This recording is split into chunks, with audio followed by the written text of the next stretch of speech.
Welcome to Straight Talk and Retirement, your no-hype source for financial advice and making informed choices about your retirement planning. Get on the phone to talk today at 314-931-5877 or text your question to 84126. The opinions voiced in this show are for general information only and are not intended to provide specific advice or recommendations for any individual. To determine which investments may be appropriate for you, consult with your attorney, accountant, and financial advisor or tax advisor prior to investing. Securities offered through LPL Financial, member FINRA SIPC. Investment advice offered through Private Advisor Group, a registered investment advisor. Private Advisor Group and JBL Financial Services, Inc. are separate entities from LPL Financial. Now, here are your retirement coaches, Jeff and Aaron Lapidus. Well, hello, St. Louis, and welcome to Straight Talk on Retirement. You're live and local, St. Louis's favorite financial call-in show.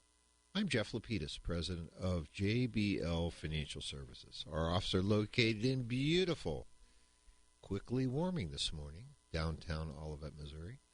I am a 40-plus year veteran of the financial services area, a fee-based financial planner and wealth manager. And I'm joined this week and every single week by my terrific crew, my oldest prodigal daughter, Aaron Lapidus, who is a fee-based financial planner and wealth manager, and Rob Markham, our life insurance and fixed annuity sales specialist. Gang, good morning. Good morning. Good morning. We help our clients make smart choices about their money. The way we do that is by designing a game plan, a written step-by-step strategy, a real game plan that has several goals in mind. First is to protect, preserve, and prudently grow the assets our clients have taken their entire lifetimes to accumulate. Excuse me. Second is to deliver a reliable stream of income, one that they can count on, so they can do all the things they'd like to do during retirement. And third is cost-effectively addressing their health care needs, like helping individuals enroll in Medicare and choosing the right plan to couple with their Medicare coverage. And then when they're done enjoying their assets during their lifetime, we show them how to pass them on to the people they love, whether it's their spouses or children, grandchildren, churches, or charities, whoever it might be, with Uncle Sam or the tax courts taking a big bite out of their money. And as their wealth managers, Aaron and I watch their money every single day to make sure they're staying on track. And that's why they call us the retirement coaches. Folks, again, good morning. Thanks so much for taking your time and tuning into our show, our 2 hours this morning. First hour we're going to spend on financial topics or anything else you want to talk about. And then certainly our second hour we're dedicating to Medicare. As we are in the open enrollment period, we have our Medicare man, as we like to call him, Frank Ellis, joining us this morning. He'll be here to talk about a topic this morning, answer all your questions as well in text. Our phone lines are open. We'd love to hear from you, 314-931-5877 or 84126 from the text line. And just as a reminder, all of our clients are folks like you. They're listeners. They're 55 and older. They would like to retire or are already retired. And as Aaron mentioned, we create a game plan for them that has the goals of a fun, we love fun, and financially secure retirement. There are lots of ways that you can before we get into our subject matter this week. Keep in touch with us during the week, right, babe? That's right. Please log on to our website, jblfinancial.com. In the upper right-hand corner, you can click on the Contact Us section. Send us an email with a request for a coaching session, financial, Medicare, or both. Or you can click on the lower left-hand side of the screen where it says Sign Up. Sign up for our monthly newsletter. We call it the Coach's Corner. And this month's Coach's Corner for October has some great articles you're definitely going to want to see. The first one being Workers and Retirees Losing Confidence. This article just highlights some of the anxiety levels between people who are currently working and those who are retired and how those differences manifest themselves in their confidence levels, where retirees being a little bit more confident, I guess, because they're already retired, and workers being a little bit more anxious because they're not retired yet. And our second article, New Medicare Rules Tackle Prescription Drug Prices. The Inflation Reduction Act of 2022 has several provisions that are designed to take down and make prescription drug prices a little bit more affordable, whether it's negotiating directly with Medicare, redesigned Part D benefits, insulin cost-sharing limits, or inflation rebates. Definitely an article that you're going to want to see. Next article would be Pairing an HSA with a high-deductible health plan may help control medical costs. very interesting article on how pairing those two together can help bring some of those costs down. And the last one, you've received an inheritance. Now what? Have you considered the tax consequences? Have you developed a financial game plan? Have you a second set of eyes in the form of a financial professional to maybe, give you some insight that you otherwise didn't see? Great article. Definitely going to want to check it out. And Erin and her staff do keep those updated on our website every single month. That's right. People are already chomping at the bit. We had a very eager texter during the yard sale. Let's go. They couldn't wait. But they couldn't wait, but wait. Please wait. We had to have Eric, our producer, send me a text of this because obviously the yard sale was hopping this morning.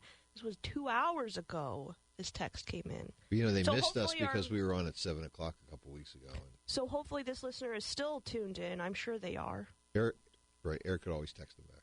Good morning. With this answer, good morning, everyone. I'm nearly 66 years old and plan to retire next June when I'm 66 and a half. My question is, when I begin taking my RMDs, which are required minimum distributions, at 73, can I put them into my Roth IRA and never be taxed on those amounts again? Is there still a $7,500 per year limit on the Roth deposits per year or per person?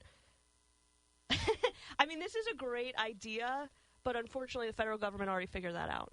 So if you are retired and not earning any income, you are not eligible to make Roth contributions. Wages. But you're not earning any wages, pardon me, because you could have passive income, still doesn't count. Or distributions from IRAs don't count either. No, they do not. So that also means essentially if you were looking to do a Roth conversion when you reach 73 years old, you would first have to take your required minimum distribution, pay taxes on that dollar amount, and then anything above and beyond that you could convert to Roth. They have all the angles figured taxes. out on this deal, don't they? Well, yeah. They don't want you to have tax-free money is really what it is. And by they, I mean the government. Now, I would suggest, however, that if our texter, even though we don't know about this, is married and his spouse is still actively at work, then there's a possibility. But she would have to be actively at work after 73. Well, she could be younger. True, but after he is 73, yes. Right. So you could do a spousal Roth. Exactly. So that could be a way around. But again, you're not going to be bypassing the taxes on the distribution from the RMD. But there is one way that you can reduce the tax effect. And donate that. Exactly. That is by converting those charitable contributions that you're doing after tax today to having them come directly out of your IRA on a pre-tax basis. What that will then do is reduce the not the reportable, but the taxable amount dollar for dollar. So that's kind of cool. So let's give them an example.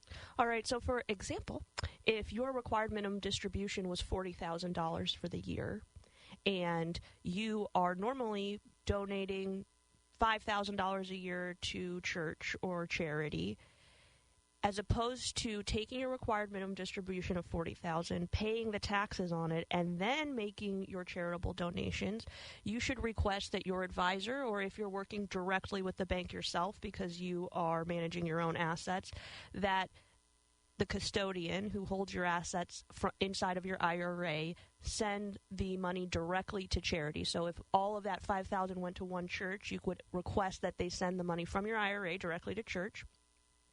That counts towards your $40,000 required minimum distribution, but you'll only be taxed on $35,000 for the year.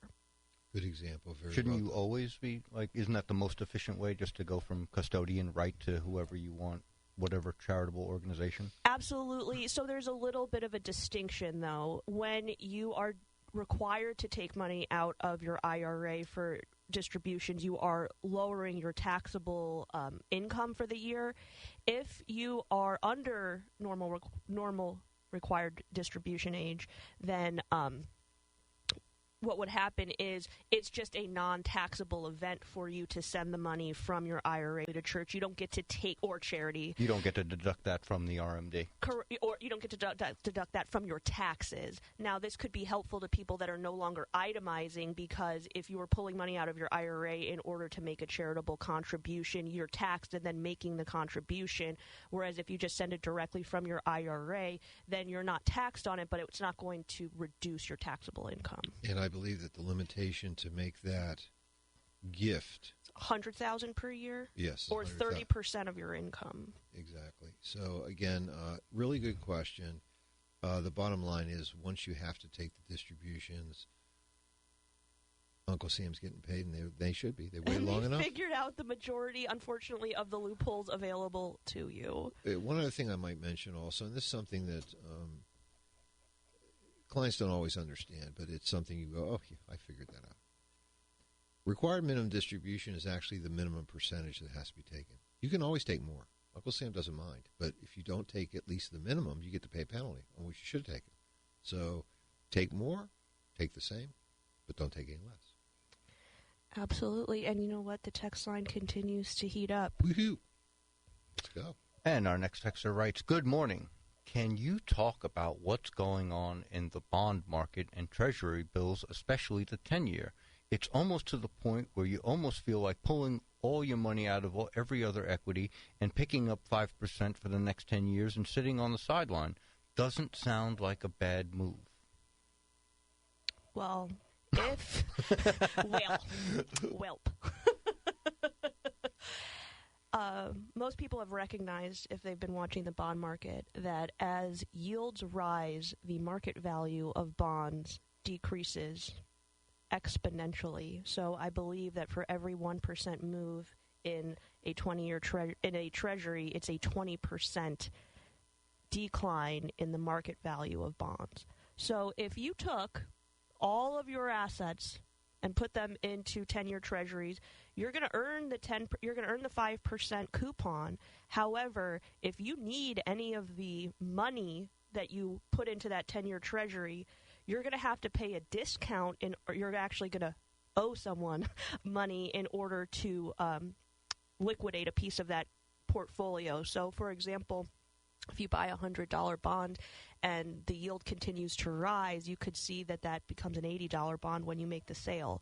So just because you're earning a higher coupon does not necessarily mean that you are increasing your portfolio value. In fact, in this particular environment, unfortunately, your portfolio value is decreasing pretty rapidly to the point where we saw 20-year lows on the value of 10-year treasuries. Well, again, and you know, these are basically sold in $10,000 incremental right. pieces. And if you say, well, I'm going to buy a Whopper, a big one. Right. If you need money, you have to break it. And you're going to have to pay. Basically, you're going to sell your bonds right. at a discount because your bond is paying a lower coupon than the potential bonds that are already that are being traded on the market or being issued exactly. newly. And folks need to realize that bonds are traded very much like stocks. Throughout the day, and they're basically market. You know, they're marked to market every minute that the markets are open. So what's the risk in doing that? Well, there's a couple of risks. Number one is obviously if interest rates go up, you're going to be receiving less interest. You'll be an unhappy camper. Right. But you're also in a situation where if you did need to sell, as Aaron was saying, to sell that bond before its maturity date, you're going to be selling at a discount. It could be rather significant. So you basically put yourself in a 10-year commitment if you don't want to see any loss on the market value. The other thing I might remind folks, and I mean it's hard to remember here, is that 12 months ago we were basically zero. So more like 18 at this point, right, but yes. So interest rates have really gone up. But what's happened is generally over these periods where interest rates have grown and go down, the market continues to go up. So being invested, staying invested for the long haul makes sense because you want to be in a situation where, especially if you're looking at making withdrawals from your retirement accounts, you're really trying to hopefully withdraw just the income and not necessarily capital. You need to be earning more than, let's call it the prudent rate of 4%. You include taxes, that's another 20%, 5%. So if there's any inflation, if you want to take into account inflation, you have issues. So you need to have, it's a good idea to have some portion of your assets at risk, i.e. equities, and at the same time also have some fixed income portion, which frankly does have an issue with risk as well, matching your risk tolerance. Now, if the 10-year is moving to 5%, that's okay. You know, what are money market rates doing today? We'll have to watch. We'll have to see that. But going towards safety and security is certainly not a negative thing to do in the market. There are many ways to get towards that goal without having to put all of your eggs in one basket. That truthfully, treasuries are maybe one of the most liquid assets out there until you need the money. And then bonds really are truly illiquid because you have to make a decision at that moment. Right. I guess the only flip side to this would be if we anticipated a drop in rates, which at this particular moment I don't think we do, then you might make some money on the principal because you'd be selling at a premium versus a discount. Yeah, I believe the 2-year is actually paying a little bit more than the 10-year at this point. Yeah, but the problem is, right, I mean, if you have let's use an example. You have a 5% 10-year treasury, and then it goes down to 4. You don't want to sell that 5. You don't want the premium. What you want, in theory, is the interest over the next 8 or 9 year period. Because you're not going to be able to get, because you're not getting that interest anywhere else. Right? Then the other side is what happens when rates rebound. And then you're like, oh, my God, I could be getting 6. I could be getting 7, but I have a 5. But guess what? The face value of that bond now is worth less because I have to trade the 5 for the 7. And I think that, this conversation really speaks to the idea that most people find the bond market to be, much less exciting, if you will, than the stock market. But there are quite a few complexities to the bond market that lend itself to getting some expert advice before you make any split decisions, because you don't want to put yourself in a position that you don't want to get, that you're trying to get out of. Certainly not for 10 years. That's right. That's a pretty long time horizon. Right. Well, and at the same time, when we're talking about purchasing an individual security, as an example, like a 10-year treasury, it's almost like saying, well, I'm going to buy one stock. Right. And, should I have diversification, not just across time periods with bonds, but also types of bonds. Right. We could go on this. We could talk about this for an hour. But no, we can't because we have another text question. Let's do it. Let's do it. Our next texter says, do you have any idea why health insurance companies narrow it down to what county in Missouri that they offer coverage in? I can't get some companies to provide coverage in my home county of Warren, but I use my second home address in St. Louis, and I get all kinds of companies to provide coverage. Yes, I do. Because when you are talking about county-by-county coverage, my guess is that you're either looking at individual health insurance or Medicare Advantage plans, and those are what are called managed care plans, which means the insurance companies go to the hospitals and negotiate rates that they then create plans based off of that they provide to you. And based on the county, it'll depend upon what hospitals are available there. It'll also depend upon what the hospitals and the insurance companies have negotiated on a per-county basis. So that is usually the reason why you're going to see a differential between what is offered, and in some cases, you might see a differential in what the benefits are in a plan that's a similar plan that's offered just one county over. So if you were looking at a Medicare supplement plan, so those lettered supplements, you're not going to see that issue because they're offered on a state-by-state basis versus a county-by-county basis. Good question, babe. It is a good question. And you're the answer person, so that was a good one. We appreciate that. Again, our phone lines are open. We'd love to hear from you, 314-931-5877 or 84126 from the ever-hot KTRS text line. That texture was actually pretty clever because if you have more than one home in St. Louis, in Missouri, you're a Missouri resident, so you could theoretically pick whichever county you wanted to have your coverage provided in. Well, you probably, though, pick one where your docs are. Well, sure. It looks like, they have the access to the St. Louis County options, which is great because we have quite a few in this area. Absolutely. And they don't have to drive an hour to get there, which is good. So I think, you know what, it seems like a great time to take our first break of the hour. Don't touch that dial. We'll be back with more straight talk on retirement after these messages. For a limited time, First Community is offering a rate of 5% annual percentage yield on a 12-month or an 18-month certificate of deposit. Take your pick. You can open a CD with as little as $500, and there is no limit. Unlike some high-risk investments, CDs are fully insured to keep your savings safe, and the return on your investment is guaranteed. Requires a $500 minimum deposit to open. Call 1-800-767-8880 for terms and conditions. Federally insured up to $250,000 by NCUA. When you pay for tree work, you want to be sure you're getting the most for your hard-earned money. That's why you should always use the ISA certified arborist at River City Tree Service in Baldwin, Missouri. Hi, I'm Steve with River City Tree Service, and we've been the go-to tree service since 2008. Tree removal, tree trimming, storm damage, deadwood removal, stump grinding, and more. Give River City Tree Service a call for all your tree service needs at 314-270-8071. That's 314-270-8071. River City Tree Service. If you're turning 65 this year, you face one of the most critical choices for your retirement game plan: enrolling in Medicare Part B and choosing your Medicare supplement. I will help you safely navigate this process and find the health insurance plan that best works with your new Medicare coverage. Getting started is easy. Call me at 314-863-0008, 314-863-0008 to arrange for a free health insurance coaching session, or email me at aaron@jblfinancial.com. Do you like antiques? Sure do, sonny boy. I married one. I mean antiques and collectibles like those you'd find at the Belleville Flea Market. It's the largest antique flea market in the St. Louis area, with over 600 vendors each day in the air-conditioned exposition center. And there are more collectibles and bargains outside. It's Saturday and Sunday, starting at 9 a.m. at the Belle Claire Fairgrounds in Belleville, Illinois, Route 13 and 159. For more info, call 618-233-0052 or bcfairgrounds.net. Make it an antique and collectible weekend at the Belleville Flea Market. Hey, it's John Carney, and I don't want to scare you, and we're still a little way away from Christmas and all. But you know, that time of year, Santa comes rolling over to the house, lands on the chimney, and comes down with lots of gifts. Of course, if he lands on your chimney and he falls through the roof, I bet he's not going to leave you anything except for a card of his attorney. So it might be a good idea. Make sure your roof's in tip-top shape. And if it's not about Santa, it's about everything that's under that roof. You, your family, your stuff.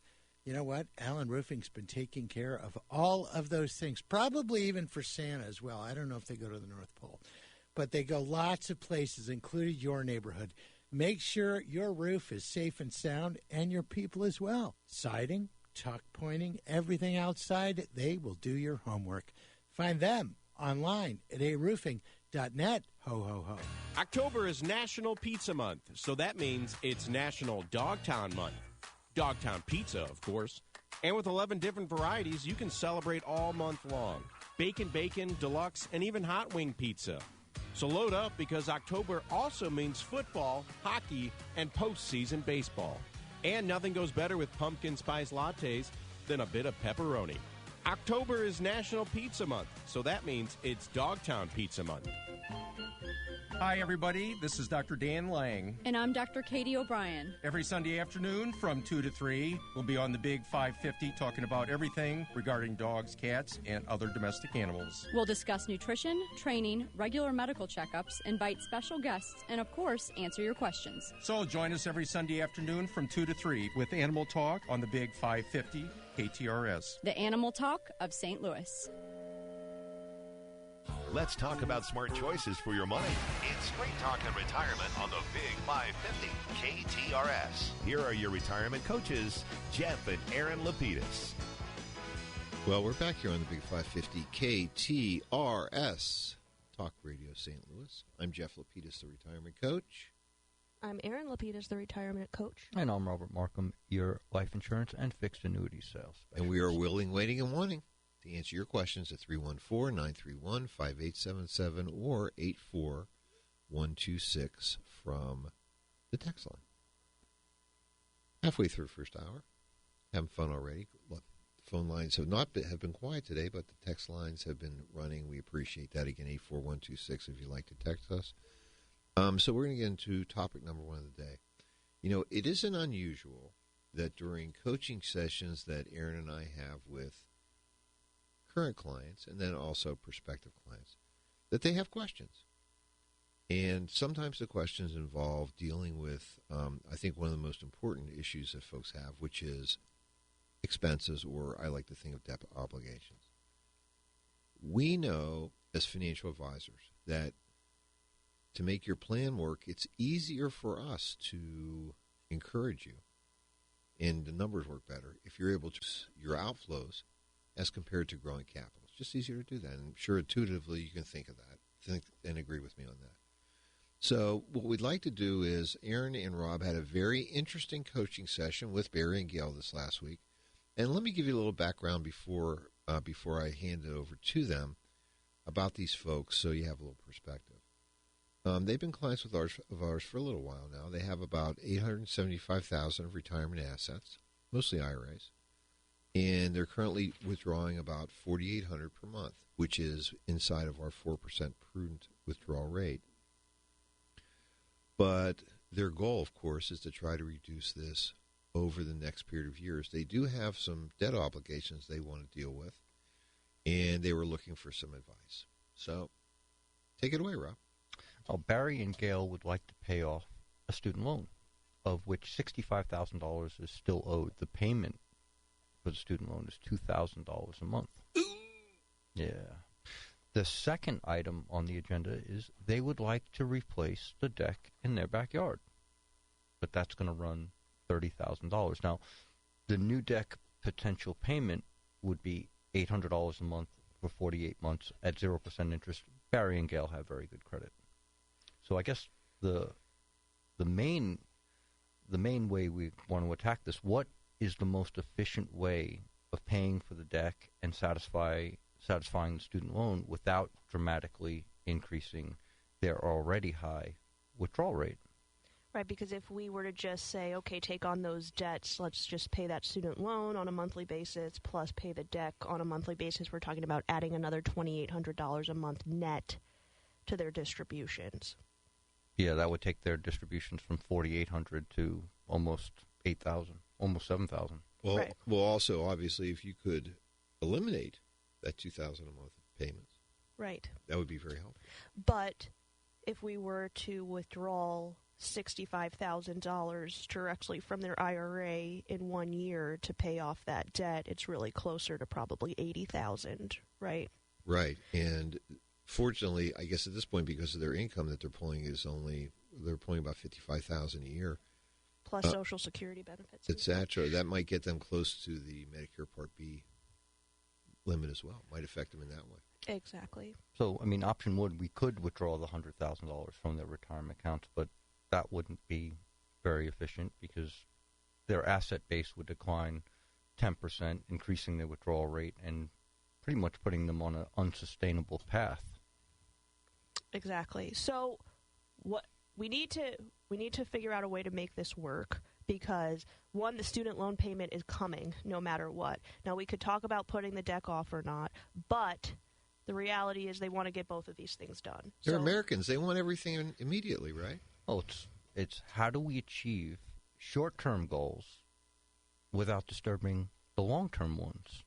It's a really great point. Now, the cool thing is, as we were chatting and, we're sitting there doing the numbers and Rob's got his eyes real big, I don't know if this is going to work, maybe no deck. I was thinking, they have a house, like many Americans, because they're going to put a deck onto the house. So we knew that they had some equity in the house. And I just said, hey, how much equity you've been paying for this house for a while. They're actually transplants from the Northeast. And so you've been paying on this house for a while, because when you first retired, I remembered you had a pretty moderate mortgage balance. And they have quite a bit of equity in their house. About 90% of their house, about 90% of their mortgage has been paid off at this point. That's great. So I thought, why not a home equity line of credit? We know that they have much longer amortization rates than, number one, their the deck, which would have been, how many years was that? Just a few. The deck was 4. 4 years to amortize that payment, because we would want to make sure that it had stayed at that 0% interest. Or even a credit card, which would be incredibly high. oh my gosh, the credit card amortizes over a 1-year period, and those interest rates, I've seen APRs over 20%. Robbery without a gun. Right, and I know that I think that their the balance of their student loan payments was of 5 years. So we can push out all of those amortizations, more than doubling them, by using a home equity line of credit, which brings that payment down. Not only does it bring the monthly payment down significantly, but some of this, hopefully, could still be tax deductible, right? Absolutely, because the home improvement portion is absolutely tax deductible. So $30,000, maybe even $35,000 when they're done with all the bells and whistles, is definitely going to be tax deductible. And I've started to think about Dad, you've mentioned this over your career, that as you work with people, your thoughts on things start to change. For example, when to take Social Security. And as I've been working with clients over the last several years, especially when we're talking about liquidating debts, I've realized you always have to pay someone, especially if you're in retirement, because either you're paying Uncle Sam, as they say, to take money out of your IRA account, so you're paying taxes, or you're paying interest, so you're paying the bank. Let's figure out who is the least expensive person to pay. Yes, and I was going to say, even though home equity line of credit rates are currently much higher than they were 12 or even 24 months ago, it still made sense to look at that as compared to them even trying to consolidate with their current mortgage balance, correct? Say that again? Instead of having to rewrite their current mortgage. Right. Which they still had a low rate on. You're really thinking, let's keep that low rate there, and then we'll do this shorter term one. Absolutely. We don't want to disturb their current interest rate, because it's in that, like so many people did a refi during COVID, they did as well. So they're at like 3% or less on the home mortgage, and that's almost over. We hadn't considered potentially talking about maybe paying that off to create a little bit more cash flow availability. That wasn't part of the conversation because these first two items were important. But like Rob mentioned at the start, we're looking at, was it like a 6% interest rate on the home equity line of credit? They have excellent credit, so yes, 6%. Repayment schedule of 15 years. That would lower their payment from $2,800 to $850. That's incredible. So now we do have another hurdle to jump, which is where are we going to come up with the money for the $825 a month payment? $850 a month payment. Manageable problem with when you compare it to $2,800. So we're going to go back to Gail and Barry, right?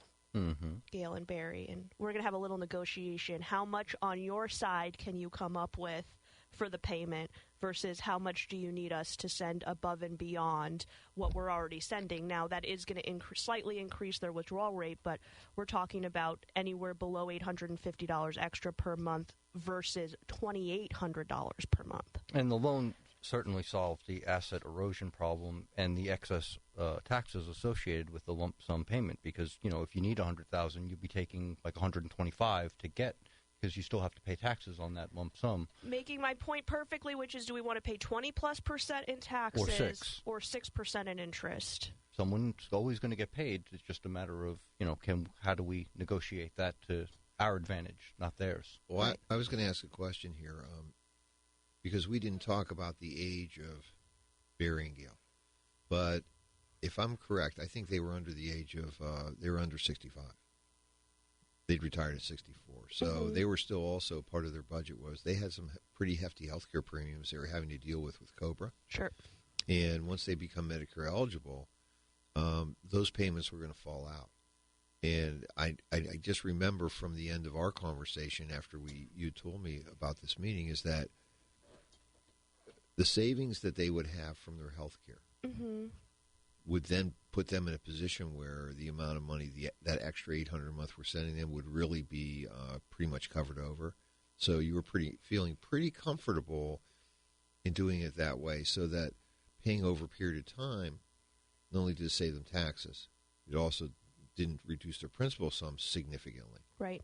But faucet management. Right. That's what it all came down to. Is it comes down to faucets. We turn on the faucet for a while here. The expense flow is out further. Healthcare is reduced. We turn the faucet down a little bit. So life is good. And at the end of the day, when you talk about making deals with clients, Mm-hmm. and we do this because, we create this game plan for them. We attempt to, at the best that we can, target 100% of their current spending patterns. And when we do that, we like to talk about what are things like when all the faucets are turned on, which is their Social Security benefits, any pensions, retirement distributions that we expect to be making to make their life work. But as those faucets are able to be turned on with Social Security, then maybe being able to reduce what we're sending them if they retire early. They got to fulfill their part of the deal, and that's Right. and those Those are some kind of fun conversations because we go like, this is the game plan. This is the plan, and if we stay on track, we're going to be able to, we think, achieve your long-term goals, or at least have the best chance to do that. When we find that folks don't want to continue the plan, then what happens is that, as Rob, you were describing, when we get to a situation where we have, we'll call them excess, the nice way to put it, excess withdrawal rates over the 4% level, if the ball starts rolling down the hill, it goes from, being a ball full of balloon to one full of rocks, and what happens is it's hard to stop it. I mean, it's the just as you were the gravity of those withdrawals begin to pull it down. Well, exactly. Just as you pick up speed while you're accumulating assets, eventually what happens is if unfortunately you start to withdraw more, well, if you're withdrawing over the 4%, your asset base starts to shrink, which means there are less assets to produce more interest and earnings, which means that cycle continues. So our ultimate goal is, one, not to have people in that situation, or two, like we are describing with Barry and Gail, we have a trajectory in which we'll get there, which means maybe from this year until they're Medicare eligible, we're going to have a slightly higher withdrawal rate because they still have the weight of their insurance premium to pay. But what our goal will be is they will swap that insurance payment for their new payment, and we can continue to reduce their withdrawal rates as these debts are liquidated. Little faucet reallocation. Right. Yeah, and it's curious because there's obviously there are other realities that I'm sure, Aaron, you've come across, and certainly I do, which is cars. Cars, they're so expensive. Well, they are, and they're obviously getting more expensive as it goes, but folks will say, well, we're getting our last car. I've heard that so many times now. And it's so totally, I mean, and they, in their mind, it really will be their last car, but the answer is it generally isn't. And so sometimes what we're doing is we're thinking in our minds that we're swapping one payment for another payment. That it will happen is that people are used to having car payments. That's how you generally pay for a car, so that happens. So, we're not Susie Orman. I mean, that's a nice way to put it. This is not a situation where it was like there's not going to be a deck, because they want a deck. They want to take care of these obligations. Figure out how to do it. Right, that's our job. Figure out how to do it in an effective way. Be upfront with folks in terms of how we can get there. And what the responsibilities on both sides are. Exactly. And frankly, I think that's one of the great parts of having coaching sessions with your advisor, and it's something we try to do with folks at least twice a year. Mm-hmm. Sometimes even more often, obviously, if it's needed.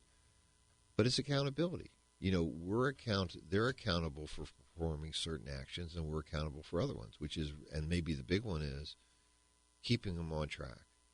Right. Letting them know when, if in case they're going off the rails, and what can we do to get there? And then, we're adults. They're making their decisions. I think because the text line is heating up, we should take our second break of the hour. And when we return, we are going to get to every single text that has come in during this segment. Don't touch that dial. We'll be back with more Straight Talk on retirement after these messages. Hey, Dad, I noticed some brown spots on your lawn.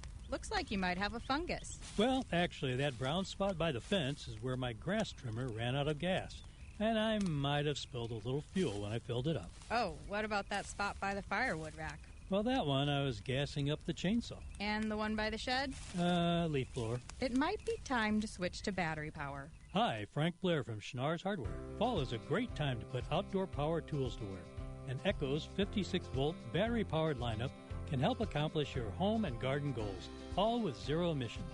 The full Echo eForce battery-powered lineup includes mulching mowers, chainsaws, string trimmers, blowers, hedge trimmers, brush cutters, and much more. So stop by Schnarr's and put an Echo in your garage. Schnarr's Hardware, where we don't charge for the popcorn or the advice. For hours, locations, and to shop online, go to schnarrs.com. This is what everybody else can experience, too, when they work with your team at Lauren Risley Realty. You guys go above and beyond. I mean, as a matter of fact, the other day, one of your team members was helping one of your clients pack.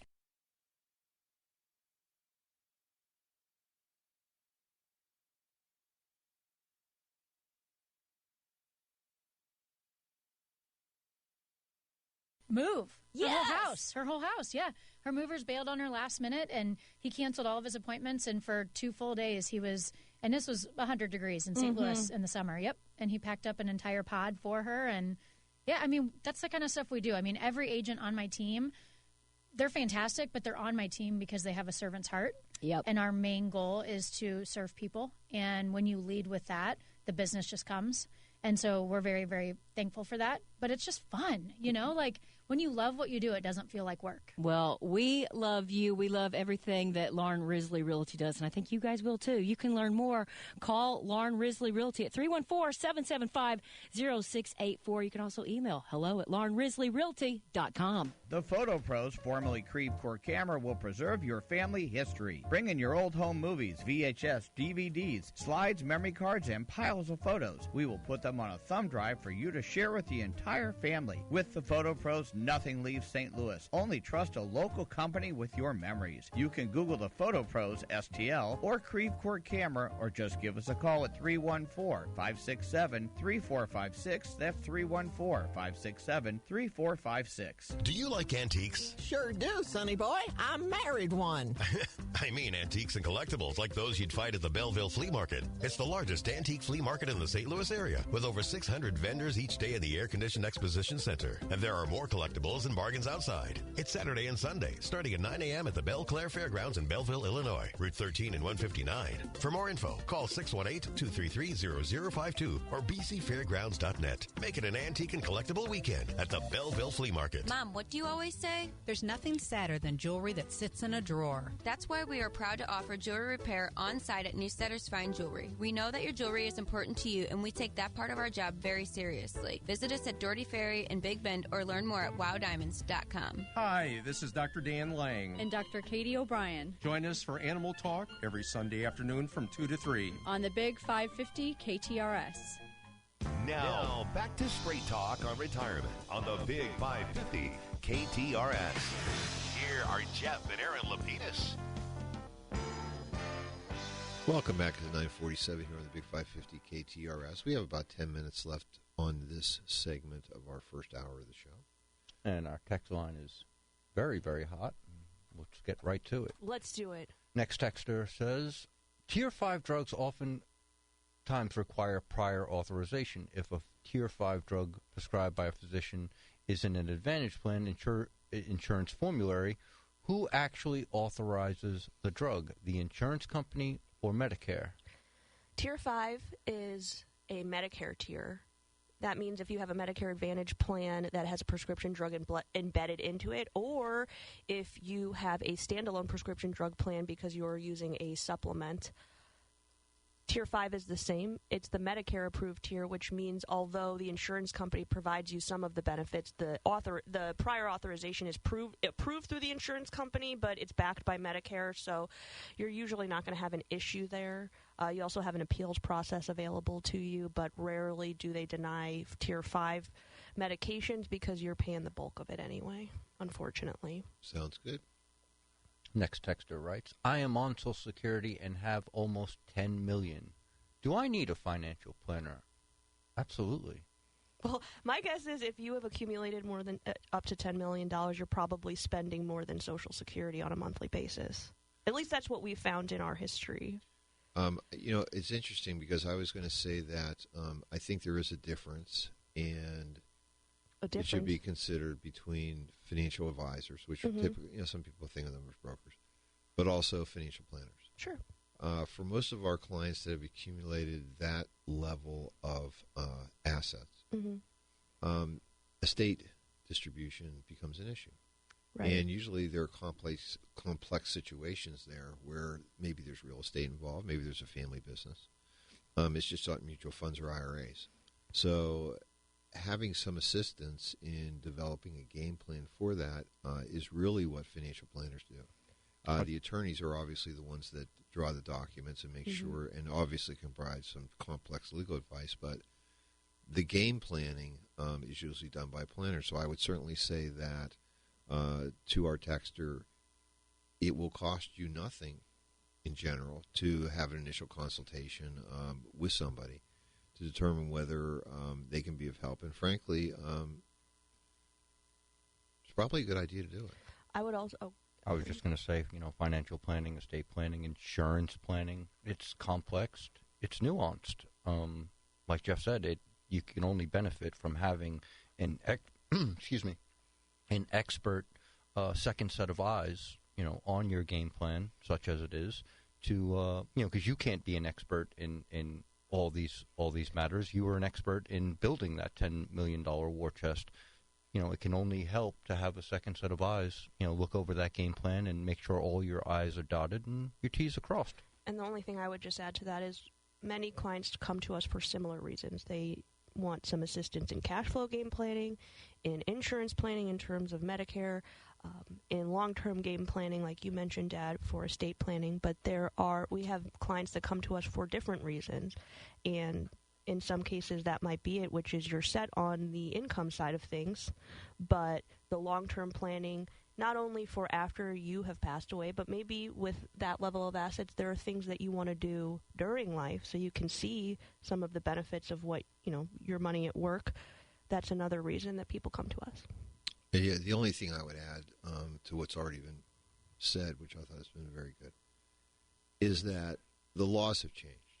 And they continue to change. Well, they do. And, obviously the change in the beneficiary IRA or inherited IRA rules have made it maybe been the biggest change as far as I'm concerned in the last 25 years.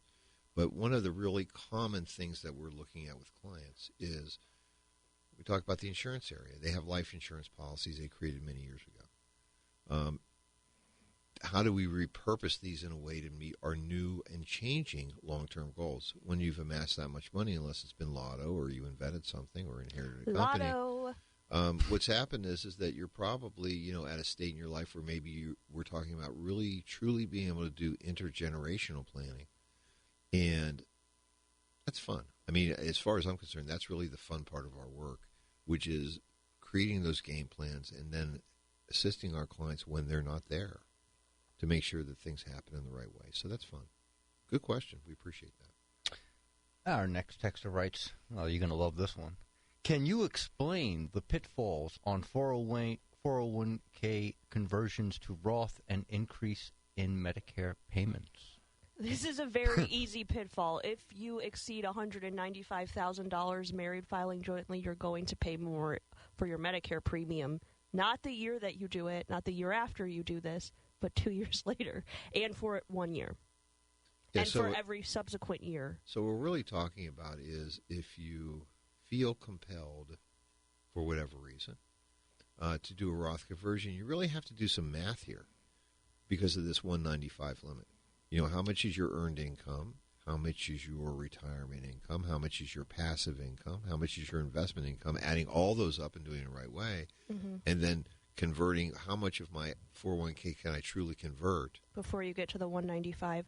Right. You also have to be careful because everything is taxable under this limitation. Right. So Roth distribution's not taxable. If you take money from your bank account that you've already paid taxes on, obviously that won't be taxable. However, if you are holding municipal bonds, that interest, although you're not paying income tax on it, it goes towards your Medicare allowable amount in terms of income. So you probably want to work with an expert, that being, a CPA or someone who's well-versed in this part of the tax code, because it's not just a strict income number in this Medicare case. It's going to be slightly different. Yeah, so lots of ways to do this, and again, and you go over $1, then you pay the full difference. It is tiered $195. You have 2 additional break points in terms of income, but there is no sliding scale inside of those brackets. Just like your last dollar in taxes, you're paying the full percentage on the last dollar. You're going to pay the full increase, which is about, I believe it's about $200 a month. Yeah, it's like double. For a couple. Even you go $195,001, you get the full additional premium for 1 year. Now, if you've decided to, if your income is, because the Medicare Part B premium look back is 2 years. So let's say you decided to do a conversion this year. You won't see the premium increase in your Medicare until 2025. Now, if in 2024 you don't do anything, then in 2026 your premium will go back down to the base. But if you do another conversion that bumps you above, then in 2025 they're going to look back at in 2026 they're going to look back at 2024 and see you did it again, and you get another premium increase. So it's not a Roth conversion; it's a Roth perversion. I can't understand why you lost the taxes right off the top. Like, that's gone immediately. Then, over a 5 or 10, you've lost all the growth associated with the taxes. So, just using a nice round number of like $100,000, say you fell into the 30% tax bracket, that's $30,000 gone immediately. Now, over the next 10 years, you don't have the growth of that $30,000. This is insane. See, I think this texter just wanted to get the two of you going because this is like your favorite topic. And I'll just be the voice of moderation, which is... Maybe. There are reasons to do Roth conversions, and there are reasons that individuals could benefit from Roth conversions. However, I think the most prudent way to execute a Roth conversion would be roll your 401k into a traditional IRA. There's no taxes in that movement. Then you get to control it on an annual basis, how you would like to either make distributions for yourself to live off of or do those Roth conversions. There's no reason to go directly from your 401k right into a Roth. Also, if you go from a 401k into a Roth, they're going to automatically withhold 20% because you're going into an after-tax account. So maybe you wouldn't be in the 20% bracket when you're ready to do this conversion. You get to control your taxes that way, too. Also, to Rob's point, maybe you're someone that has an extra $30,000 lying around outside of your IRA that you want to use to pay Uncle Sam. If you go from the 401k directly to the Roth, they're going to withhold those taxes anyway. If you go from a 401k to a traditional IRA and then you make the distribution into your Roth, you get to tell your custodian or your financial advisor how much you want to withhold. So, or if you don't want to withhold anything at all and you'll pay the taxes later when the bill comes due, you don't have to take anything off the top. You can convert 100% into your Roth account with the knowledge that you'll have to pay later. Well, it's interesting because most of the questions about these conversions happen from our clients that are not retired, that are not yet retired. Sure. And so converting assets while you're in your highest income earning bracket doesn't make any sense. If you're going to do this, you wait until you retire where your income drops. Wait until the year after, because you're in, if you retire right now. Exactly. You would do that. But, again, I'm going to continue to hammer away on this Roth conversion. I think someone in the bowels of the IRS came up with this scheme and put it out there. Well, let's be. I want to be. I'm not happy about this, and it isn't the conversion thing. I mean, it's truth. It's just about Roth IRAs. You don't get access to it, so I've never had. That's right. I've never been able to make a Roth contribution. But you could make a Roth conversion. Yeah, right. To help your beneficiaries down the line. I don't like my kids that much. Okay, I'm sorry, I don't. What will happen is that you'll be receiving other assets at a step up in basis to fair market value. Well, it is about me, guys. It's always about you, Ben. And our next texter writes, your show is very informative. All the other financial shows only have a guy talking gibberish and wanting me to buy his book. We didn't write any books. That's probably why we don't mention the book. We want you to come down to the office for a complimentary coaching session where we can give you stuff like coffee and treats. We even just one of our clients brought a case of Girl Scout cookies in. Full case. A full case. Many so boxes. we have lots of them. So for those folks that are visiting us next week, bring your appetite. That's right, and we did get one final text question in, but I don't think we can answer it thoroughly enough. So we are going to come back to that. It's a great one. It's about charitable donations. We're going to come back to that after our break and before we get to our Medicare topic. So everyone that's been waiting to discuss open enrollment and Medicare, Frank's going to be in the studio after our next break. So please get those Medicare questions prepared. Either call the show, 314-931-5877. Send us a text, 84126 on the text line. Or you can send us an email through the website, jblfinancial.com, and the Contact Us section. We'll be right back. Let's talk about smart choices for your money. It's Straight Talk and Retirement on the Big 550 KTRS. Here are your retirement coaches, Jeff and Aaron Lapidus. Welcome back to hour number 2 of Straight Talk on Retirement. We're going to kick off the 10 a.m. hour with smart choices about your health care, featuring Frank Ellis, our Medicare coach. He's going to be in with us almost every week of open enrollment, talking about what you might want to be thinking about during the October 15th through December 7th time period, when it's your chance to evaluate your Medicare coverage, hear about all the new great benefits. Good morning, Frank. Good morning. Good morning, and good morning, listeners. Thanks for having me. Well, we are about 3 weeks into open enrollment. We have rolled out over the last several weeks new information about these plans, what they are offering, and we still have 2 more months to go. So long road schedule filling up. If you have questions this hour, please feel free to call in 314-931-5877. Send us a text 84126 from the text line. Or if the hour passes and you decide, hey, what I heard from Frank, I want to hear in person. Absolutely. So this is that time of year where during the open enrollment process, people are wanting to know what is going on with my savings for next year. Am I going to be able to save money somewhere, whether it be on my monthly premium for my supplemental plan, or whether it be on my prescriptions at the pharmacy? Can I get extra benefits in my plan? Are they adding new benefits? So this is that time of year where you want to come in and go through your open enrollment and see about savings, just like we did for Jim.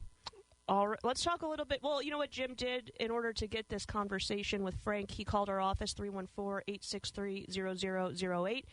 Kelly, our office manager, set him up with a personal chat with Frank. Or you can always send Franklin an email, franklin@jblfinancial.com, and we'll make sure that you get on the schedule. Tell us about your chat with Jim. Very good.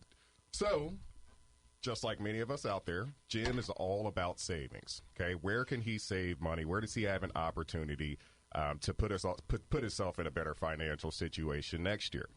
So when Jim joined Medicare, he originally joined a Medicare Supplement Plan F. Got ya. When Jim enrolled in Medicare, the Medicare Advantage plans, they weren't as popular yet. They didn't have as large of networks as they have now. Their out-of-pockets were higher. Their prescriptions were higher. Their tier lists were higher.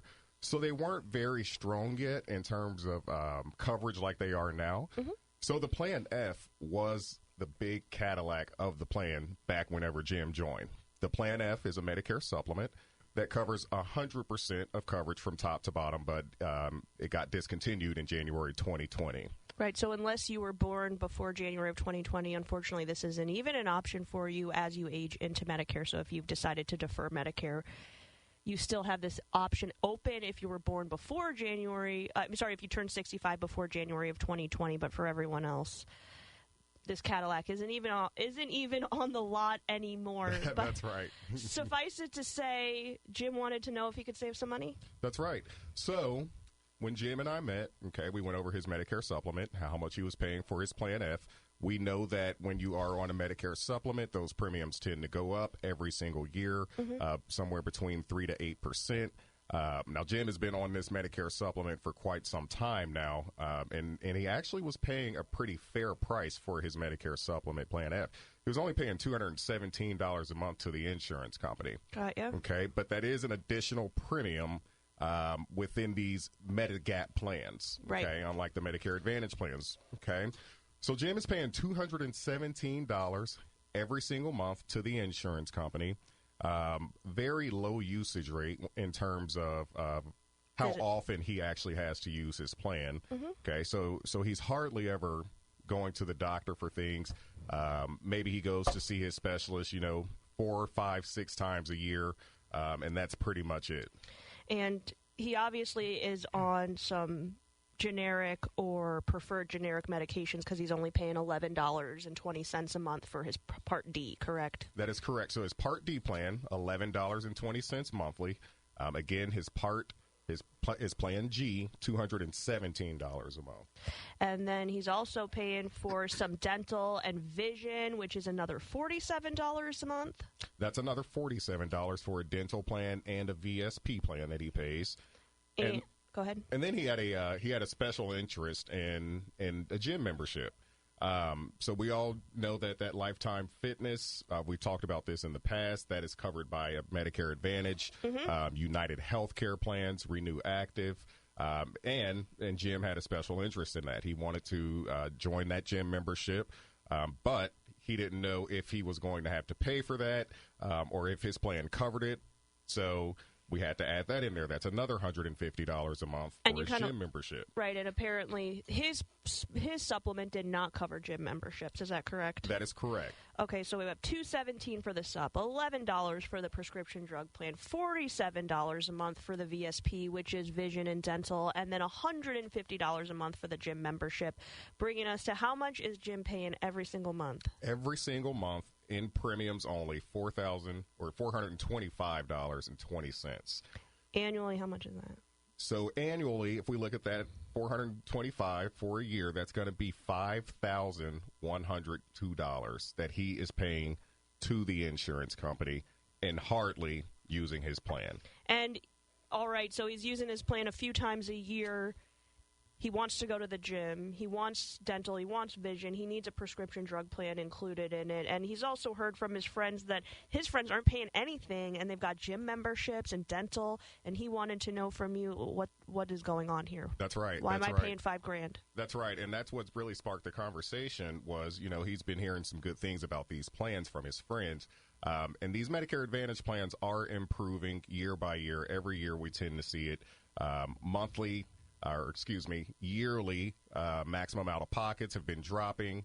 Dental has been increasing. So Jim and I, we sat there, okay, and we just played with the math. He's paying $5,000 a year to the insurance company, only going to the doctor, 4 or 5 times a year. And I said, Jim, think about it like this, okay? The national average on some of these Medicare Advantage plans is that you're going to hit your maximum out-of-pocket on an HMO plan $2,400 out of the year. You're going to hit that one time out of every 7 years. So that means if we took his $5,000 a year of premium, he spent $35,000 over the last 7 years. Over the last 7 years, he would have incurred $35,000 in premiums alone. Now, I said, Jim, I want you to think about this rationally, okay? Rationally. When is the last time in the last 7 years that you've paid $35,000 in co-pays to go to the doctor? Never. He would have to have, you just have to have some of the worst years of your life to incur $35,000 in 7 years. Right, let's look at it this way. $5,000 a year in premium. He goes to the doctor 5 times. He's paying $1,000 copay per visit. Essentially, if he took a look at one of these excellent Medicare Advantage plans that are available, and I know before you sit down with every gym that comes in to see you, they fill out a medical questionnaire that's pretty brief. It just says, what's your current plan? So you can do this math in advance for people. What are you paying in premium every month? Who are your doctors? What are your prescriptions? So you already were armed with all that information even before Jim walked in the door. having a little bit more opportunity to chat with him, knowing what he was most interested in, same level of benefits, less price, but also with some extras, That's you right. had an idea of where the conversation was going to go. Oh, absolutely. And so when you sat down with Jim and you started chatting about the Medicare Advantage plans, I mean, the first premiums that we can get rid of are the Plan G monthly. The monthly supplement premium. So that would be the $217. We totally eliminate that whenever we go to a Medicare Advantage plan. The prescription drug plan premium, that also gets eliminated. So another $11.20 a month gets eliminated. That is correct. And tell me, now most people are thinking, well, you give up those plans, that means you're going to pay a lot of money every time you go to the doctor. Well, if we just took it, for example, one of the Medicare Advantage plans, and modeled our conversation over those fits, what would Jim pay when he went to see his primary care doctor?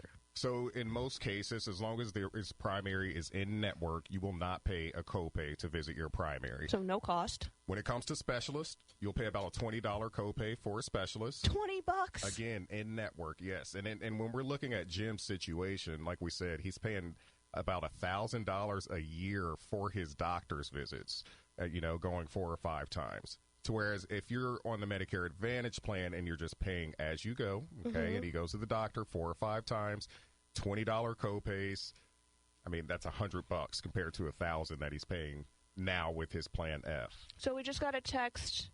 It's a texter's understanding that, Medicare Advantage plans deny a lot of things, and so they're not great for people that have some health issues. What do you think about that? So in terms of denials, you're really never going to run into many problems with the Medicare Advantage plans when it comes to like outpatient, when it comes to inpatient, when it comes to testing, lab work. These plans, 99% of the time, they are going to cover your needs for your health care. Right, because all of the Medicare Advantage plans emanate their benefits from Medicare itself.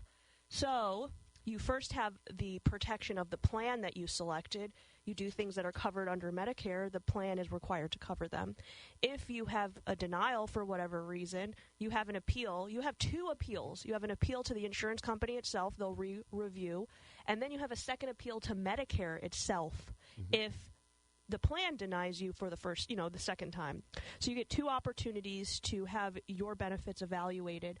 But in most cases, like you said, Frank, plans don't want to deny you benefits that are provided to you under Medicare because, 1, they got paid by the government to cover you, and 2, if they don't follow the rules and regulations of Medicare, they don't get to sell their Medicare products anymore. That's right. So I think that in some particular cases, over the course of time, these plans have become significantly better, which changes not only the benefits that are provided to you, but the extra benefits that are provided to you. Does Jim have access to chiropractic care and physical therapy under a Medicare Advantage plan? He does. So the chiropractor, he will do, they will cover your basic alignment. And then physical therapy, we're looking at $15 copays for physical therapy. And all of your expenses go towards your maximum out of pocket, correct? That is correct. So every time you use your plan, okay, you're making a copay, and that copay is chipping away at that bottom dollar, $2,400 maximum out of pocket. And if you hit that throughout the year, then you're done paying for health services. So the same rules apply under your supplement for chiropractic care, for physical therapy. We're just going to change how you pay for your services. So, for example, Jim was paying for everything up front, but he was never using anything. Now Jim's got the opportunity to pay as they go, pay as he goes, rather, and only pay for the services that he's actually consuming. That's right. And get the extra benefits inside of the Medicare Advantage plans on top of that. So we took the conversation further because he does have the VSP plan that we talked about, $47 a month, the gym plan, okay? So instead of him paying the insurance company for his dental plan $47, his dental is now going to be covered by his Medicare Advantage plan, and he's automatically going to get at least $1,000 of dental coverage and 2 cleanings. So we were able to strengthen his plan around tenfold. Not only is he not paying the $5,100 to the insurance companies again next year, but he's getting all of these great benefits, and he's only paying for how much he's going to use his plan. That's incredible. Because these are pay-as-you-go plans. So when we did the math for him 4 or 5 times, again at the doctor or hospital for a specialist visit, $100 is essentially what he's going to be paying next year if he has about the same year that he had this year. And like you mentioned, if on average you're going to hit your maximum amount of pocket one time every 7 years, of course, not every year is going to be a perfect year where you see the primary twice and you're done, or you see a specialist 2 times, you paid $40 and you're done. Just because you use your plan does not mean you're going to hit your maximum out of pocket. Frank, I even know that you've mentioned people that have done knee replacements, or I won't call a knee replacement or hip replacement minor, but they have services performed and they're still not hitting their maximum out of pockets, because you get to see all of the benefits available to you lined up before you make your selection. And that's really an important reason why you want to consider working with someone face-to-face like Frank, because you can chat about what were your healthcare needs in the past, what do you consider potential healthcare needs in the future, and Frank can help select a policy for you that really fits your needs. So, for example, with Jim, he was on a couple of medications. They were all tier 1 or 2, and he was seeing a few physicians. He fit into quite a few different options. So then it becomes a conversation of either what are some of the other healthcare needs that you might have aside from physicians and prescriptions, or what are some of the extras that you want to be able to maximize? Do you have dental issues coming up that might lean you towards one plan versus another? Or in Jim's case, his primary focus on the extra benefits was that gym membership. So, Frank, you can help him make sure that the plan he selects, he actually gets that gym membership included. That's right. That's right. And I want to just add one more thing to that. When it comes to these copays on these plans, like you said, people may think that, if you use your plan, you're going to hit that max out-of-pocket. Surgery, I'm not paying the insurance company monthly, so surgery must cost $10,000. Right. And it's not like that. In fact, most copays are under $150. Really, the only things that are over $150 would be for inpatient hospitalization, outpatient hospitalization, and also if you need to call an ambulance. Everything else, very affordable inside of these plans. So you really have to be using these plans a lot in order to reach that max out of pocket. And even in particular cases like Jim, even if Jim hit his maximum out of pocket this upcoming year and every year for the rest of his life, he's still going to be paying less than he would be to the supplement, just for the ease of paying on a monthly basis versus paying when he actually uses the care. That's right. Again, because that max out of pocket, $2,400 compared to what he's paying the insurance company now. It's practically $5,100. Yeah, doubled. $5,100 just in insurance premiums alone. So every year he is paying for 2 years of maximum out of pocket. Why don't we reverse that, or more than reverse that, by taking a little bit of time? It doesn't cost you anything to have a conversation with Frank. 314-863-0008. If you decide you like where you are, no one's shaking you down for a move. If you decide you want to make a change, then you have the opportunity to potentially add benefits to your plan, decrease your costs, and still see the same level of care that you've been experiencing over the last several years. Or that's right. Since you've joined Medicare. And keep your doctors. That's another key, and that's a reason why we have implemented, I think, a really excellent process that really gives you the opportunity to sit down with Frank and start discussing your options from the first minute that you sit down. Frank's already got your physicians. He already has your prescriptions. He knows those things about you, so he can narrow your choices down before you come to the office. That way you can spend the hour really discussing your needs, and Frank will only show you the cake that you can eat versus the stuff that you can't have. That's right. Savings. All right. We got one more question before we take our break. Do prescription copays go towards your maximum out-of-pocket on Advantage plans? They do not. Those are separate. And that's separate if you were on your supplement, too. That's correct. Even if you're on a Medicare supplement, that's always going to be separate. Excellent. Now, I do want to cover one final thing because I'm obsessed with it. It's this new benefit that's available. It's the copay card.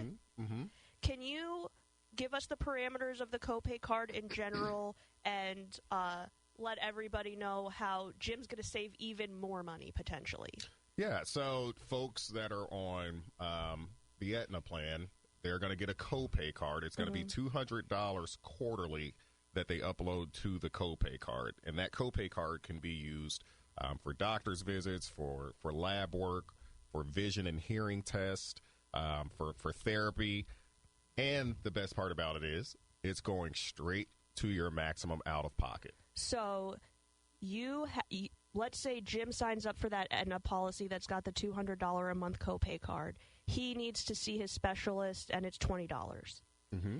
He can use his copay card, which Aetna gives him $200 a quarter, but that $20 that didn't come out of Jim's pocket subtracts off of the $2,400 that he hits during the year to get to the maximum out-of-pocket. That's right. So it's almost like you get double money for this. You don't pay out of your pocket, but you have to pay less out of your pocket if something significant happens. Yep.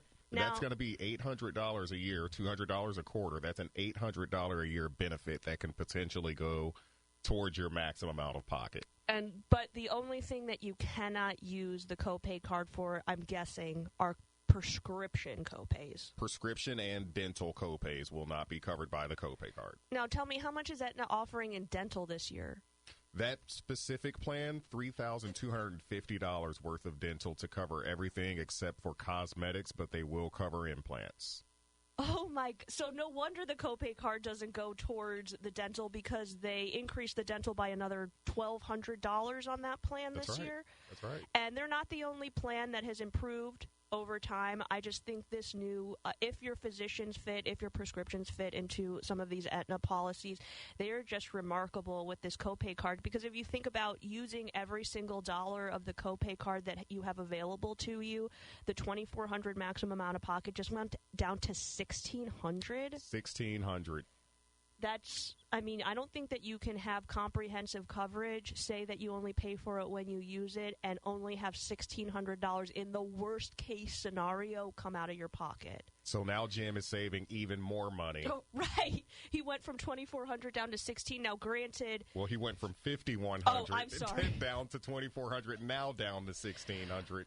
So we are saving Jim a lot of money here. Hand over fist. This is fantastic. We'll give everyone one last shot to send in your text questions, 84126 on the text line, or 314-931-5877. Eric will pick up your question. We'll have Frank hang out during our break. We'll answer any of those final questions, and then we'll get back to our text question that came in at the end of the last hour. So please don't touch that dial. We'll be right back.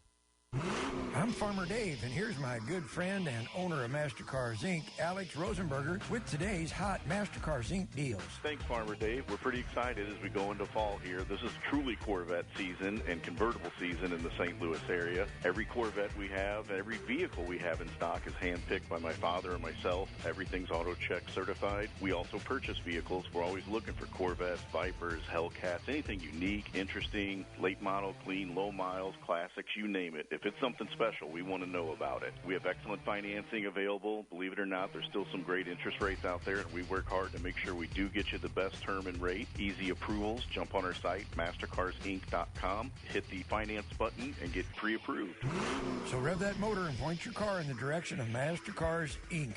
and buy or sell today. 4100 Namioki Road in Granite City, or visit mastercarsinc.com to get more details. That's mastercarsinc.com. This is Erin Lapidus, the retirement coach. Wouldn't it be great to have a game plan, a real strategy, so that no matter what was going on in the stock market, the economy, or the world, you could be confident about your retirement? Wouldn't that be great? If you're within 5 years of retirement, call me today at 314-863-0008. That's 314-863-0008. Or send me an email at aaron@jblfinancial.com to arrange your free coaching session. Let's get started on your retirement game plan today. Let's talk about smart choices for your money. It's Straight Talk and Retirement on the Big 550 KTRS. Here are your retirement coaches, Jeff and Erin Lapidus. We're back. We are back. You know, it's funny. I was listening to that last segment. It was fabulous, and I'm an algebra guy, so I'm thinking to myself, this gentleman is paying $5,200 in premium. Yep. And the specialist copay is $20.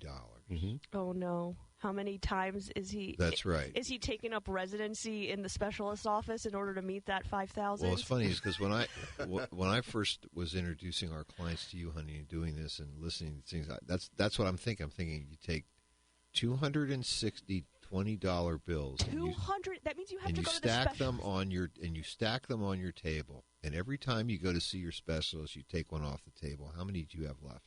I mean, when you consider this, there 260. That's there are every only day of the week. Well, a visit. There are sometimes twice.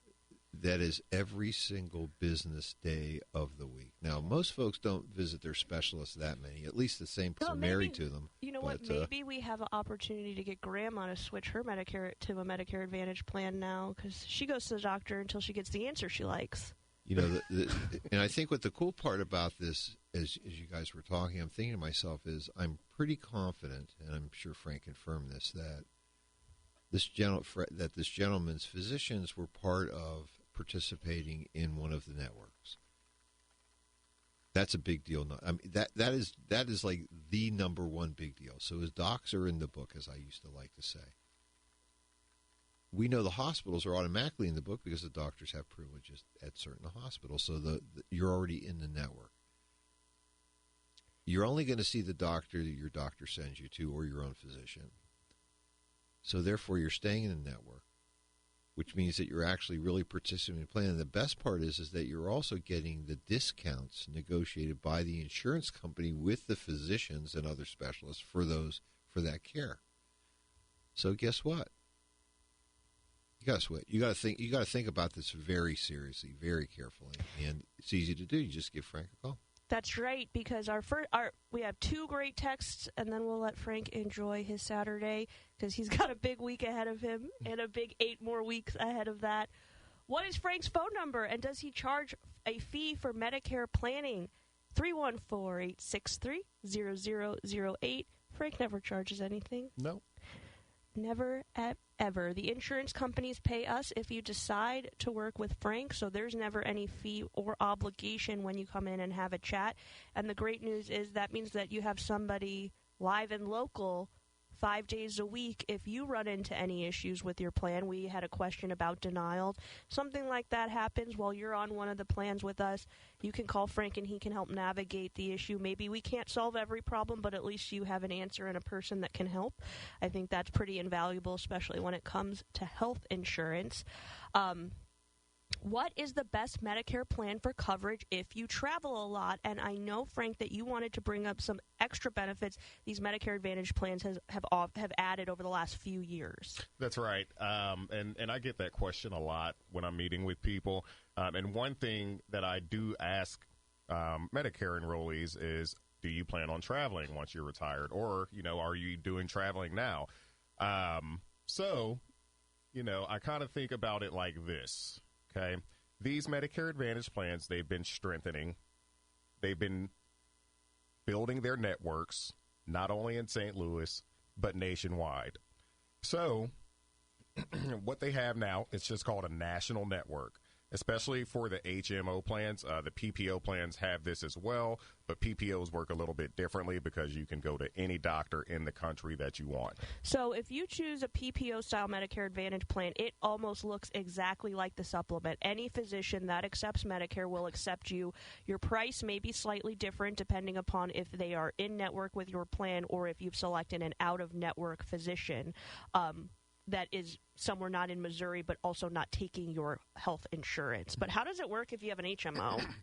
So if you have an HMO, you'll always be covered for emergency care and urgent care, no matter where you are in the country. But then on top of that, to go alongside of that, with the national network that some of these insurance companies now offer, as long as, let's say you are a St. Louis resident and you're just in Florida. You fall, unfortunately, you take a fall and you break your arm or something, okay? You go to urgent care, okay? They put your arm in a cast or in a sling at urgent care, okay? So then you need to go see an orthopedic specialist after that so that you can get a cast, okay? As long as that doctor or that hospital accepts any Medicare Advantage plan through the insurance company that you have, they're going to consider you in network in Florida and anywhere else across the country. The other example I like to use is if you're down in Florida and you think, not the beach today, I'd prefer the dermatologist. That's right. That's right. You can go see a dermatologist, even under a Medicare Advantage plan. Final question, because this was a two-parter. What happens if you change your state of residency? So you will need to join a plan in your service area. The plan will give you up to a year to stay on that plan, but eventually you will have to change to a plan in that service area that they offer. Sometimes you can get the exact same plan, but other times there's going to be other different options for you. And when you move service areas, you actually get to choose all over again, supplement or Medicare Advantage plan, right? So you essentially have a brand new enrollment over again. Okay, here we go. What if you have to take an ambulance? Yeah, so an ambulance, okay, again, on a Medicare Advantage plan, you're not paying the insurance company monthly. Okay, you're just making copays. So when you go to the ambulance, you're going to pay a $280 copay, and that is true for ground and air vac. So if you need to be medevac, it's $280. It goes towards your maximum out of pocket. Now, if you had that Aetna plan, could you use up to that? Could you use 200 of the 200? You could use the $200 copay card for the ambulance. You can use the $200 copay, and then you would pay the $80 extra. Not bad. Not bad. Well, thank you, Frank. We appreciate your time this morning. Anyone that heard something they liked, heard something they didn't like, and want to argue with Frank about it during a coaching session, please give the office a call, 314-863-0008, or send Frank an email, franklin@jblfinancial.com, or just go to our website, jblfinancial.com, click on the Contact Us section, say, hey, I'd like to chat with Frank about Medicare, and you'll get a call from Kelly the very next day. Well, thank you. Thanks, Frank, for coming in. We really appreciate it. See you next week, Frank. That's right. Enjoy your weekend. And you know what? With that, I think we have a few minutes before our last break of the hour. I would like to go back to a text question that we received at the very end of the first hour. If you're getting an inherited IRA, which you want to use as a charitable pass-through, will that affect the fact that you turn 72 but don't need to take required minimum distributions until 73? So these are two competing things, which is if you have an inherited IRA, you're going to be required to liquidate it by the 10th year of the individual who you inherited it from passed away. So the 10th anniversary of their passing, it has to be at 0. You can donate as much of that IRA as you'd like, up to $100,000 a year to charity, if that is your plan. The floor of your donation or the distribution has to be if the individual you inherited that money from was already taking required minimum distributions. You have to take at least that amount either by donating to charity or paying taxes and taking it home, or moving it into another after-tax account.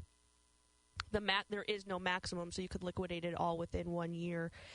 When you turn 73, that requirement is on your own IRAs. So that also means if you still have the beneficiary IRA and you have your own IRAs, you have 2 separate required minimum distributions for those subsequent years, because you are still required to liquidate the beneficiary IRA over the course of the next several years, and you will always have a separate required minimum distribution tied to your own IRA accounts. So you basically have a bigger base of which you can give charitable contributions if you would want to, which would be based on the RMDs for both accounts. Right. And the other thing is, people ask every once in a while, can we combine these things? The No. answer is no. You can't combine them, even if you really don't want to necessarily. Well, what if you received an IRA from mom and from dad? Can't combine those either. That's right. If you receive 2 IRAs from mom, you can combine them, though.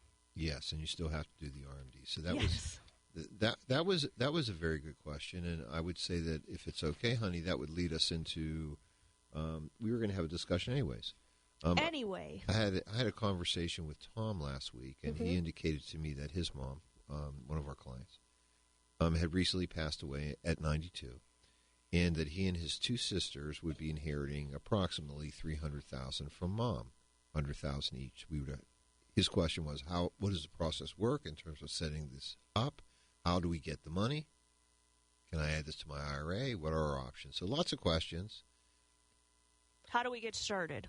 How do we get started? Well, as you know, the way that we get started is we have to create a beneficiary IRA for Tom and each of his two sisters.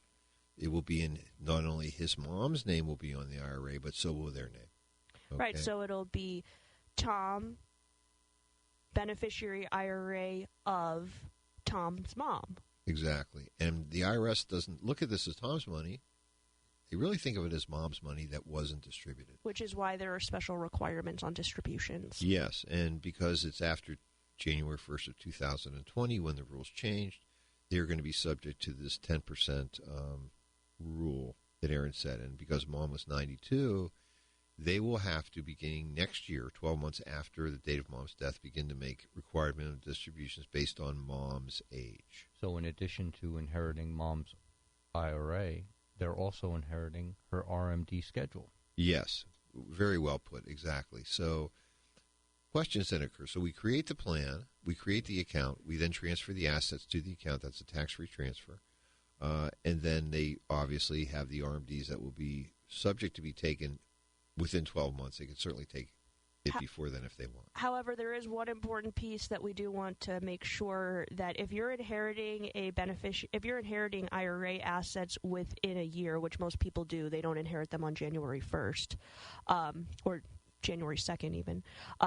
You want to make sure that you have found out. So in Tom's case, Tom just wants to make sure that Tom's mother took her full required minimum distribution for the year that she passed away. If she hasn't taken the full distribution or didn't take any, you'll want to have that dispersed before the assets are moved into each beneficiary account, because that will still go on Mom's taxes and complete Mom's requirement to the IRS.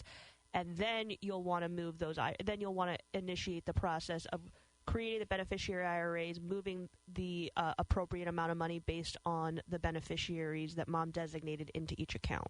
And I just wanted to go back and say, in cases like this, you want to get many copies of the death certificate, because you're probably going to need many copies of it. Right. So insurance companies require original death certificates in order to initiate life insurance. If your estate, or if Tom's mother's estate happened to have an annuity, they require an original death certificate. Most broker dealers, so for example, including our own, we're able to use copies. However, there are a lot of places that you'll want to be that may need original death certificates. So always asking for at least 5 or 10 is a good idea if you are helping to close out someone's estate. Could never hurt. It's interesting. So naturally, what we did was we had a meeting. I had a Zoom meeting with Tom and his sisters to discuss the process, which was getting the death certificate, setting up the accounts, making sure they were in good order. What I did find out is that Tom's mom, our client, had created an IRA also at the bank. So this was an asset that also had to be divided up, etc. Okay. Because naturally, well, I shouldn't say naturally, but Tom and his sisters made the decision that they want us to continue as their investment advisors, which was nice. So what we suggested is that they permit the bank to go through the process, the same process that we're doing, so that the accounts over there are in good order. That is, the titling is correct. Right. So this is something that we get questions on quite frequently, especially if we have clients who had whose parents or siblings or aunts and uncles passed away and they had a different advisor. That advisor is contacting them and essentially going through the same process we're talking about. And the question always arises, well, it sounds like they just want to keep my money because they're making me open an account. Well, of course they want to keep your money, but aside from that, it's really it's required by the SEC and FINRA that the custodian that's holding the assets create new accounts that are titled in the way we're discussing beneficiary accounts, or if your loved one had an after-tax account, moving that money from an account in their name to an account in your name. You then have the ability to easily transfer those assets elsewhere because, as you said, Dad, the titling and the registration has to match. So if you have an advisor at another firm and you have someone that passed away, they have IRA assets, and you say, all right, my advisor, please have them send the money over to my IRA account. Well, if it's still in your loved one's name, that company's not going to send the money because the registrations don't match.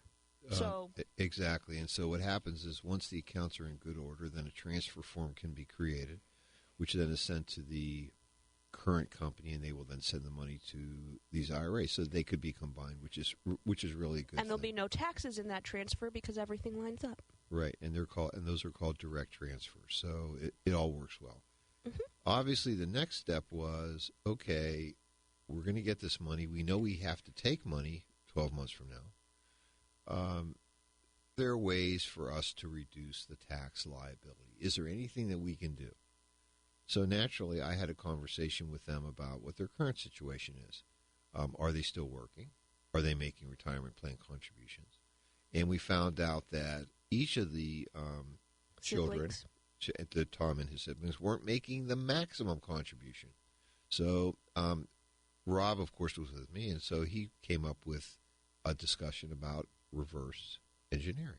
Right, and as you're taking those required minimum distributions from mom's accounts, you turn up the contributions on your own retirement accounts so you can offset the distributions you're taking versus the contributions you're making.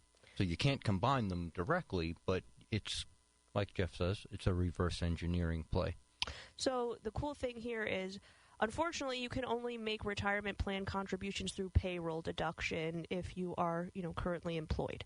So if you request from your plan administrator that you increase your contributions, and in this case we used a nice round number, $10,000 a year, so divided that over 24 or 26 paychecks depending upon how you're paid, you're going to be increasing your contribution to your retirement plan, which will create a tax deduction, or which will decrease your taxes, but then you're going to take that $10,000 from the beneficiary IRA, pay taxes on it, and live off of it. So your normal income doesn't change, but you'll be able to essentially move mom's IRA into your retirement plan. Mom's IRA becomes your paycheck, and your paycheck goes into your retirement account. Exactly.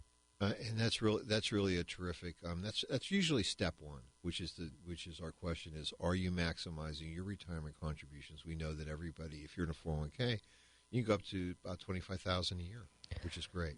What if? I mean, I know that Roth IRAs are a sore spot for you.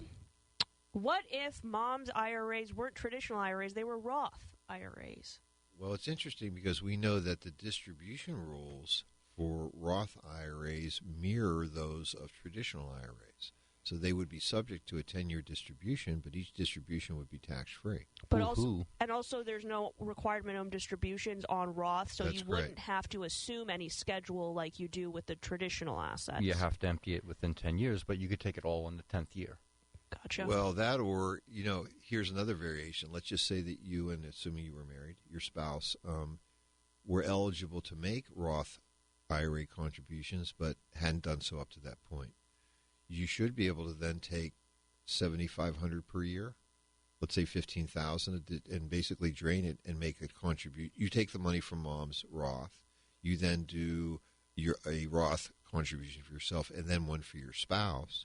So you're absorbing $15,000 a year. You do that over 6 years, 7 years, and then you've then absorbed all of mom's Roth IRA into your Roth IRA. But this only works if, one, you meet the income limitations for Roth contributions, two, you balance that with contributions to your retirement plans because you might not necessarily, based on your income, be able to do both, and then finally, you have to be working. Let's be honest. The rules are cool.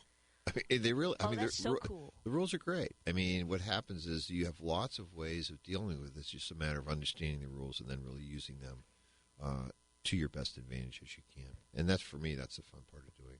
Well, I think we've got our last break of the hour to take. So don't touch that dial. We'll be right back with the balance of Straight Talk on Retirement after these messages.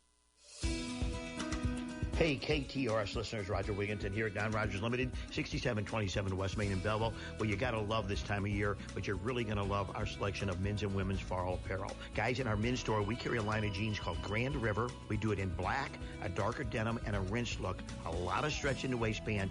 They fit everybody, and they look great on. Then from Grand River, we carry a twill fabric and a jean model.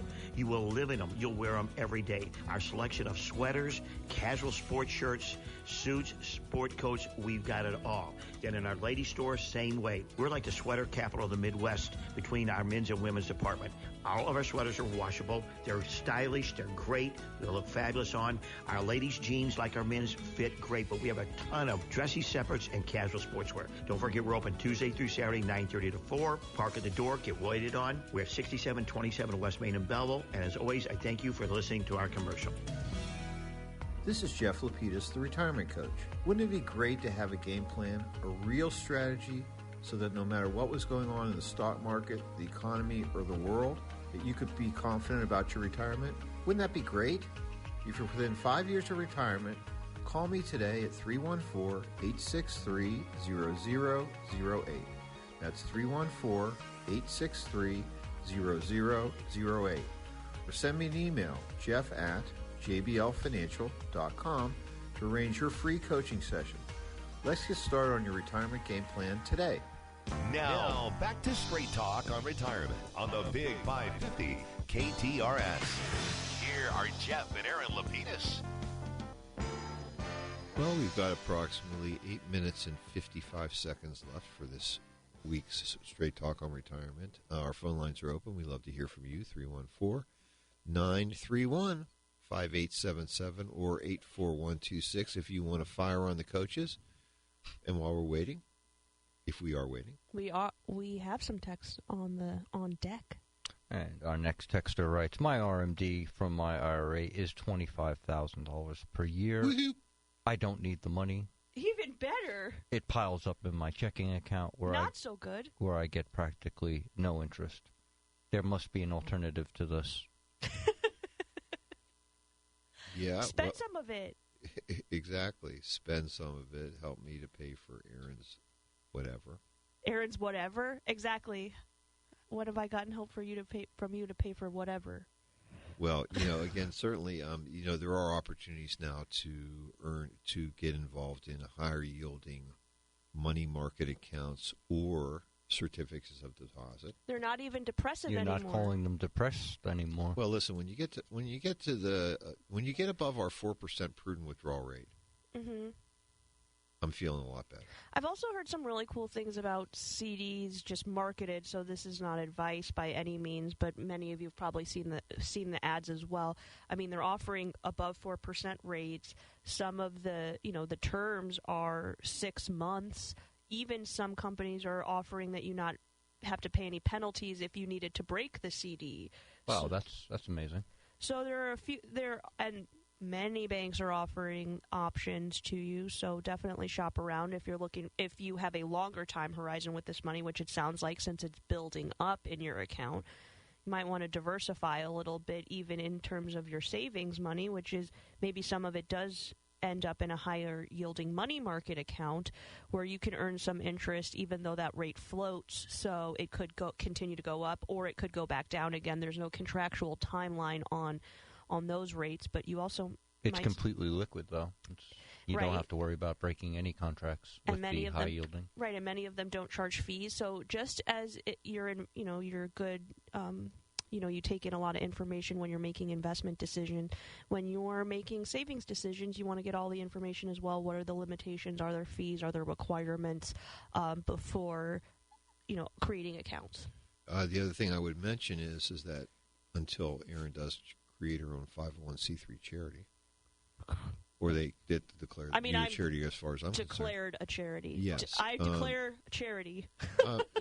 Take a look around because, if you are receiving that level of required minimum distributions, we know that you could, if you wanted to, have your custodian redirect those monies to pay for your dues at church, maybe make contributions that you're doing to the Red Cross or Wounded Warriors or St. Jude, whoever it might be that's out there.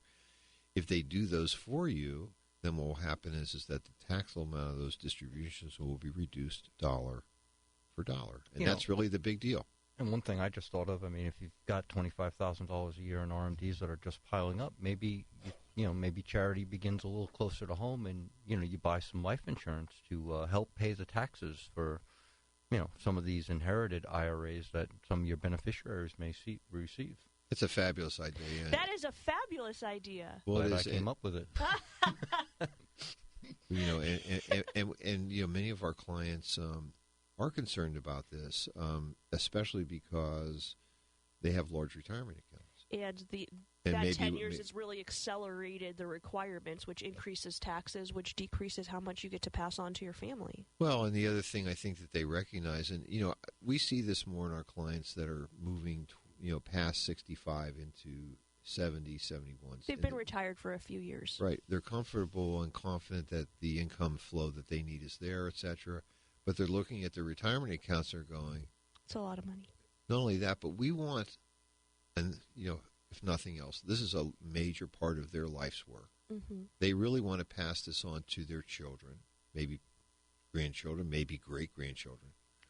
Without Uncle Sam, without Uncle Sam taking a big bite out of their money. We know Uncle Sam's going to have to get paid one way or the other.